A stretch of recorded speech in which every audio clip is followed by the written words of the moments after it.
Alpha Delta 4, Fox Lima. Good evening. Roger, Fox Lima, Alpha Delta 4, Fox Lima, is that correct? You have it. Roger, Roger, Fox Lima, and what's the name there? Name is Gary. Roger, Gary, and whereabouts are you located, sir?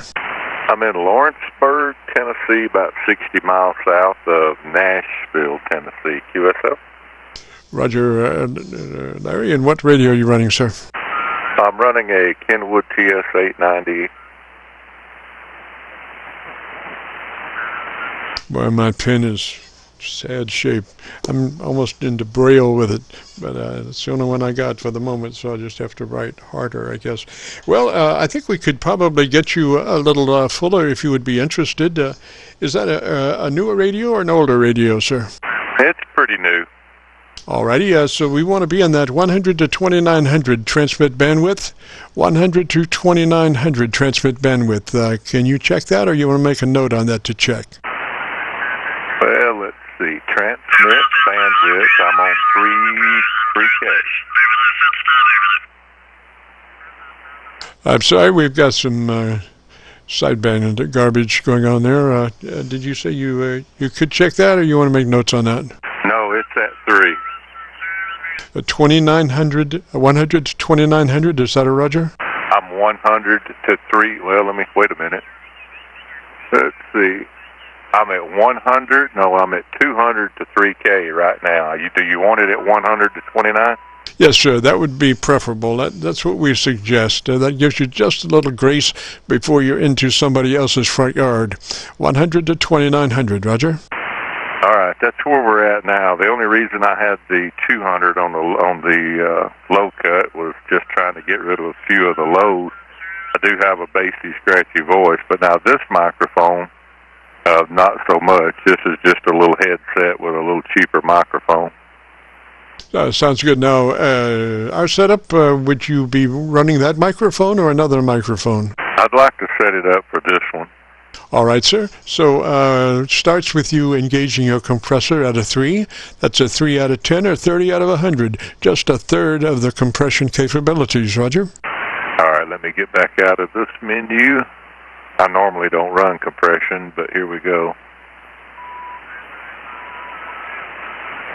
Roger. That's why we wanted 3, because it's imperceptible. You can't hear that actually happening. It's so light, but it does what it needs to do. So just 3 out of 10 or 30 out of 100, you know. All right. The processor out is at 30 out of 100 right now. Roger, Roger, sounds good. All right, now let's move to your ALC with mic gain in hand. And as you say the magic word audio, stretch out the front of that word, audio, and with mic gain, adjust your ALC to where it's running 2/3. You become a human signal generator, Roger? Okay. Audio. That's about where we're at right now. About 2/3 of the ALC before we stretch over into where we shouldn't be. Yes, sir. That's why I've gone to that word, because it's so, you know, what we used to say is, same thing, mic gain in hand and transmit, and as you speak rather rapidly, adjust it to mid-scale to 2/3, you know, but just saying that word audio with that tone is so perfect just to set it at 2/3, and it's just beautiful word to set your ALC with, Roger. Audio, that's where we're at, 2/3. All right, sir. And do you have an equalization or tone control page? I do. All right. Can we go to there? I'm there. All right. And is that a 3-band, 8-band, or what? 17. 17. Is that a 8-band parametric? Is that what that is? Well, it's 17 different slots that I can adjust, and I'm not sure if it's parametric or not. All right. Do you have something on the treble side, way on up there, around 2.7K? Can you adjust your frequencies? 2.7K, Roger? Yeah, I can.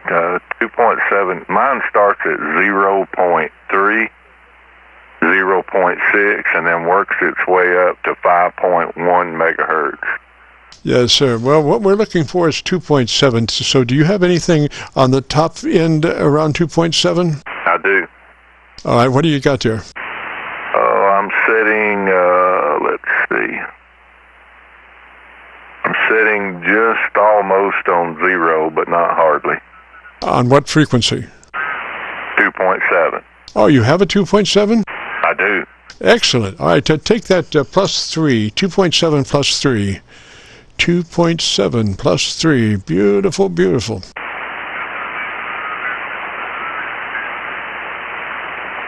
All right, we're at plus 3. All right, now do you have a width control? Can you set the width at that, like a 4?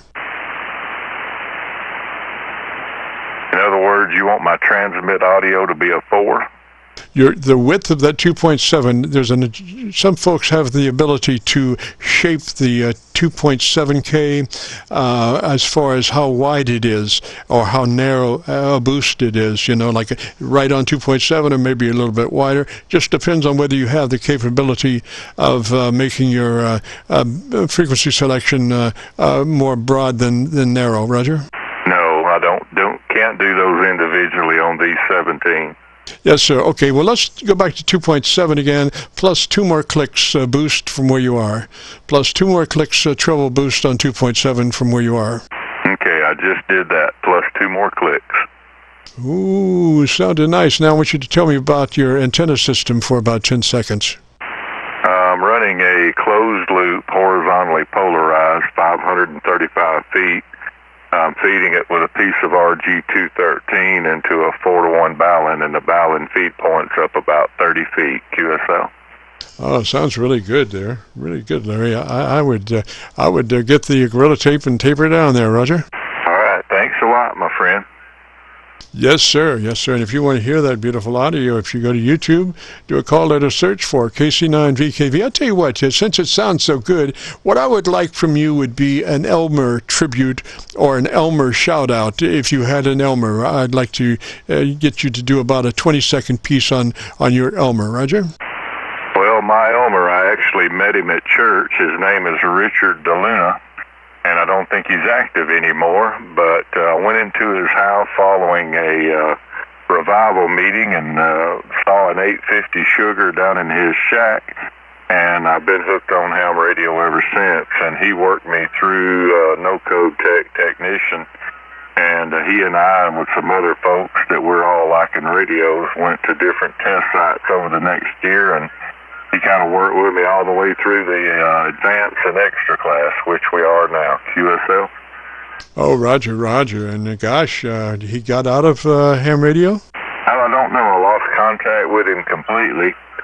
I don't think he's just active. He still has an active license, but I don't know of him being active anywhere. And he doesn't answer any messages through the only email I have on QRZ. I got you. Well, I think the Elmer program in ham radio is just so beautiful because it just helps the newbie coming in to figure out the ropes and gets a technical advice on how to do this and that, and it just really helps the newcomer and the guy that's been around for a long time. It just relationships are just so beautiful on ham radio, Roger. Roger. I would agree with that 100%. I suppose some of what we have going on today is lack of good Elmers, and the bands are not like they used to be. I think that's true, and I think another thing, too, is a lot of the Elmers move on to extra class, and they get off on those other frequencies that we can't go to, and so they lock themselves away and cease to be of benefit to their fellow ham operator, unfortunately. Roger, give me your call one more time. Was it KC9? Roger, Kilo Charlie 9, Victor, Kilo Victor. Name is Jim, and again the call is Kilo Charlie 9, Victor, Kilo Victor, and we're located near Louisville, Kentucky. We're on the Indiana side of the Ohio River, right at Louisville. I got you, New Albany. I got you, Jim. Well, I'll let you get back. I heard 2 or 3 more calling when I did, and I feel like I've invaded on too much of your time already, so I'll let you go and maybe help someone else. Thanks for your help, and thanks for all you do. I consider you Elmer number 2 or number 3. I've got a couple of them, I guess. See you later, Jim. Now, thank you for picking me up and giving me some help today. Yes, sir, Larry. Just booming on my local antenna. You're at least 30 over, 20, 30 over, somewhere around there. Just beautiful. 73, sir. You have a great afternoon, beautiful weekend, and I'll have this uploaded to YouTube by noon tomorrow. So 73. This is KC9VKV. Got room for one more. If you have a radio you want to check out, give me a shout.